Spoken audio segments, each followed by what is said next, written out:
अब हम भिन्नों को संख्या रेखा पर प्रदर्शित करना सीखेंगे। जैसा कि आप जानते हैं कि हम पूर्ण संख्याओं को संख्या रेखा पर कैसे प्रदर्शित करते हैं।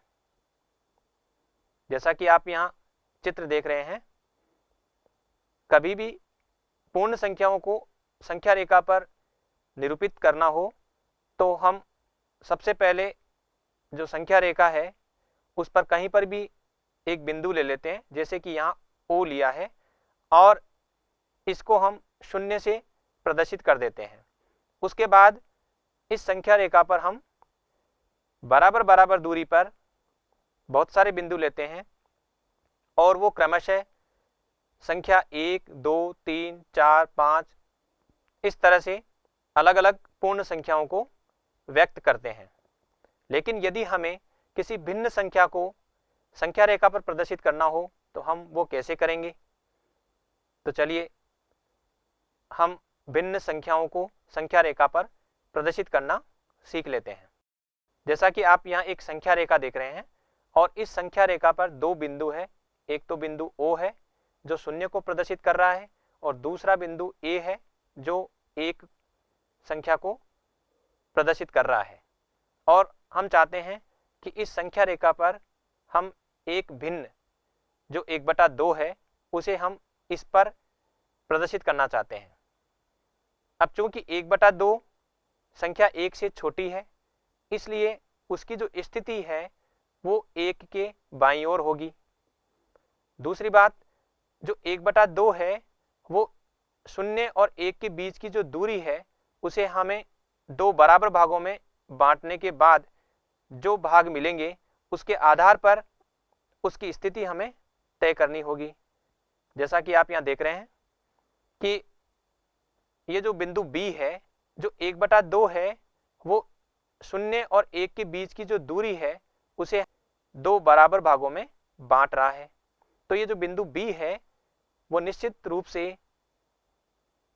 भिन्न 1/2 को प्रदर्शित करेगा। इसी तरह से आप यहाँ देखिए, ये जो बिंदु A है, यहाँ तक आते आते 0 से 1 तक 2 भाग हैं, इसलिए हम 1 को 2/2 भी लिख सकते हैं क्योंकि 2 आधे भाग यहाँ तक हो चुके हैं। इसी तरह से 0 को हम 0/2 लिख सकते हैं क्योंकि 0 की स्थिति में एक भी भाग नहीं है।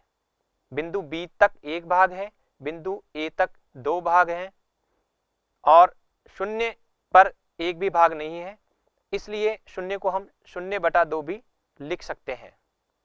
इस तरह से हम विभिन्न भिन्न संख्याओं को संख्या रेखा पर व्यक्त कर सकते हैं। चलिए एक और उदाहरण लेते हैं। यहाँ आप देख रहे हैं कि 0 और 1 के बीच की दूरी को यदि हम 4 बराबर भागों में बांटें तो हमें इसके लिए 3 बिंदु संख्या रेखा पर लेने होंगे। जैसा कि यहाँ बिंदु B, बिंदु C और बिंदु D इस तरह से लिए हैं कि इनके बीच की दूरी आपस में बराबर है और यहाँ बिंदु O और B के बीच की दूरी, बिंदु B और C के बीच की दूरी, इसी तरह से बिंदु C और D के बीच की दूरी और बिंदु D और A के बीच की दूरी, ये सभी बराबर हैं। तो 0 से लेकर 1 तक के बीच का भाग यदि हम 4 बराबर भागों में बांटें तो हमें जो बिंदु मिल रहे हैं, बिंदु B, C, D, ये कुछ भिन्नों को प्रदर्शित करेंगे। बिंदु B जो है यहाँ तक 0 से लेकर यहाँ तक, क्योंकि पूरी दूरी O से A तक की जो दूरी है उसका 1/4 है, इसलिए बिंदु B जो है वो 1/4 को प्रदर्शित करेगा। इसी तरह से 0 से बिंदु C तक 2/4 भाग आ रहे हैं, इसलिए बिंदु C 2/4 को प्रदर्शित करेगा। इसी तरह से बिंदु D तक 0 से 3/4 भाग आ रहे हैं, इसलिए बिंदु D 3/4 को प्रदर्शित करेगा। और बिंदु A तक सारे 4/4 भाग आ रहे हैं, इसलिए बिंदु A जो है वो 4/4 भागों को प्रदर्शित करेगा, इसलिए हम 1 को 4/4 भी लिख सकते हैं। एक और उदाहरण लेते हैं। यहाँ आप देख रहे हैं इस संख्या रेखा पर बिंदु O और बिंदु A जो 0 और संख्या 1 को क्रमशः व्यक्त करते हैं, इसके बीच की दूरी को हमने 5 बराबर भागों में बांटा है और बिंदु B, C, D और E अंकित किए हैं। तो 0 से 1 तक के बीच की दूरी के जब हमने 5 बराबर भाग किए तो प्रत्येक भाग 1 का 5वां हिस्सा होगा। इसलिए बिंदु D तक आप देख रहे हैं कि 3 भाग आ रहे हैं, तो ये 3/5 भिन्न को प्रदर्शित करेगा।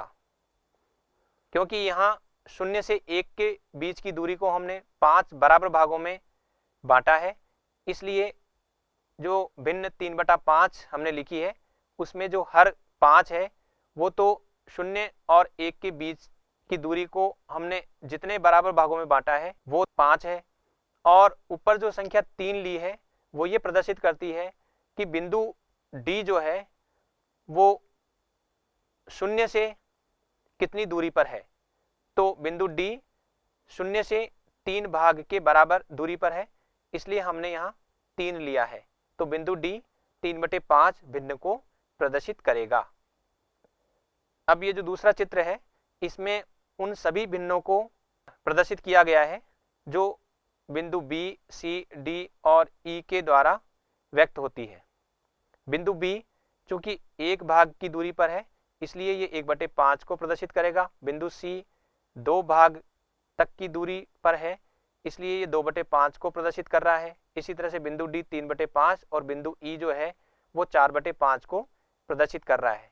और चूंकि बिंदु A 5 भाग के बराबर दूरी पर है इसलिए बिंदु A को हम 5/5 भी लिख सकते हैं। आज हमने सबसे पहले तो ये जाना कि एक पूर्ण का जो भाग होता है वो भिन्न के द्वारा प्रदर्शित होता है।